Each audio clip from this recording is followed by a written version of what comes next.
தொட்டதும் கனிந்து விட்டது.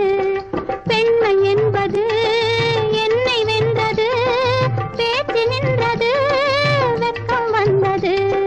பெண்மை என்பது என்னை வென்றது, பேச்சு நின்றது, வெட்கம் வந்தது. ஏதோ ஏதோ ஏதோ ஒரு மயக்கம், அது எப்படி எப்படி எப்படி வந்தது எனக்கும்.